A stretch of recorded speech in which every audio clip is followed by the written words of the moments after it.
আমি শুধু ওই পুলিশ সদস্যের শাস্তি চাই না, আমি এই স্বরাষ্ট্রমন্ত্রীর পদত্যাগ চাই। ওনার যদি লজ্জা থাকে, ওনার মধ্যে যদি বিন্দু মাত্র মুক্তিযুদ্ধের চেতনা থাকে, ওনাকে জিজ্ঞেস করতে চাই মুক্তিযুদ্ধের চেতনা কি এই ছিল? 1971 সনে উনি কী করেছে? অপরাধবোধ ঢাকার জন্য উনি অতিরিক্ত মুক্তিযুদ্ধ সাজার চেষ্টা করে। ওনার কাছে শুধু আমার একটাই প্রশ্ন, আপনি কি মুক্তিযুদ্ধের চেতনা বুঝেন? আপনি কি পড়াশোনা করেছেন? স্যার, গতকাল আবু সাঈদের ঘটনা পুরো দেশবাসীকে নাড়ি দিয়েছে, মানে এইটা কিভাবে দেখছেন স্যার? আবু সাঈদকে যেভাবে হত্যা করা হয়েছে, এটা একটা ঠান্ডা মাথার হত্যাকাণ্ড, এটা খুন, এটা মৃত্যুদণ্ডযোগ্য অপরাধ।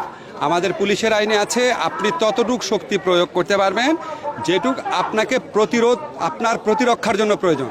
আবু সাঈদ কাউকে মারতে যায় নাই, তার হাতে কোনো আগ্নেয়াস্ত্র ছিল না, সে জাস্ট দাঁড়িয়েছিল। এই অবস্থায় তাকে যেভাবে গুলি করে মারা হয়েছে, এটা একটা বর্বরচিত ঘটনা।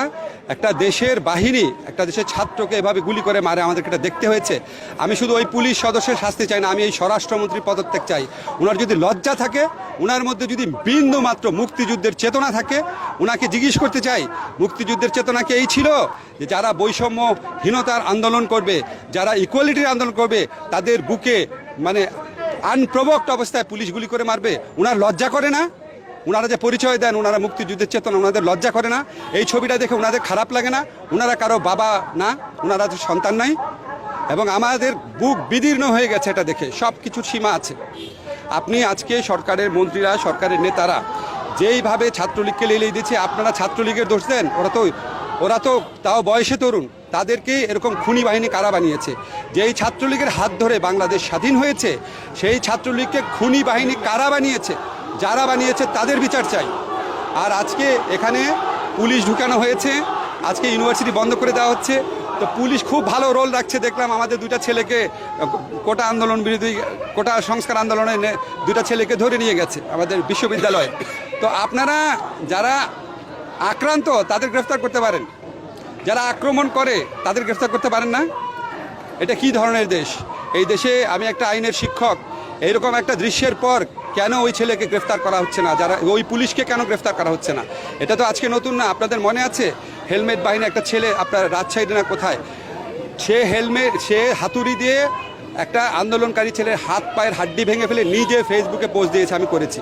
তাকে পর্যন্ত গ্রেফতার করা হয়নি, তার পর্যন্ত বিচার করা হয়নি। আবার আমাদেরকে আইন আদালতের কথা বলেন। বিশ্ববিদ্যালয় প্রশাসন কি ব্যর্থ?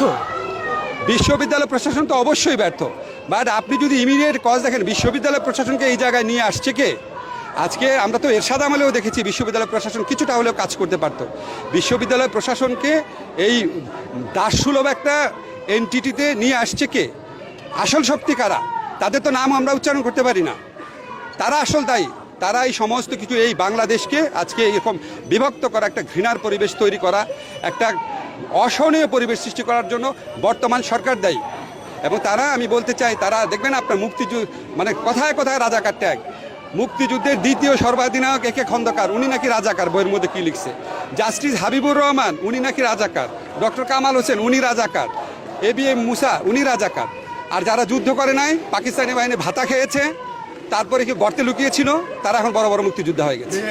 জাফর ইকবাল স্যার এটা কি লিখলেন? জাফর ইকবাল স্যার সম্পর্কে আমি ব্যক্তিগতভাবে কোনো কথা বলতে চাই না। আমার ধারণা উনার প্রচণ্ড বুদ্ধিশুদ্ধির অভাব আছে। উনার কোনো রকম বুদ্ধিশুদ্ধির অভাব, মানে ওনার মধ্যে প্রচণ্ড অপরাধবোধ কাজ করে।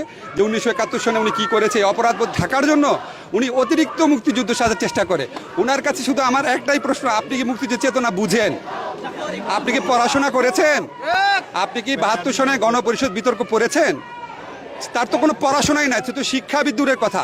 তার বুদ্ধি প্রতিবন্ধক একজন মানুষ, এটা ছাড়া কিছু বলতে চাই না।